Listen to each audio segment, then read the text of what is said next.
আসসালামু আলাইকুম ও রহমতুল্লাহ। প্রিয় দর্শক, আশা করি সকলে ভালো আছেন। আমিও আপনাদের দোয়ার বরকতে অনেক ভালো আছি।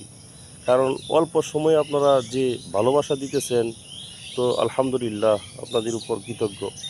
তো এখন আমি ফজরের নামাজের পর পবিত্র কালামুল্লাহ শরীফ থেকে তেলাওয়াত করব সেই 5টি আয়াত, যে 5টি আয়াত আমাদের বিশ্বনবী জনাবি মুহাম্মদুর রাসূলুল্লাহ সাল্লাল্লাহু আলাইহি ওয়াসাল্লামের উপর প্রথমে নাজিল হয়েছিল, অর্থাৎ সূরা আলাকের প্রথম 5 আয়াত। ইনশাআল্লাহ সকলেই শেষ পর্যন্ত দেখবেন এবং আমাকে সবাই ভালোবাসা দিয়ে যাবেন ইনশাআল্লাহ। বিসমিল্লাহির রহমানির রহিম।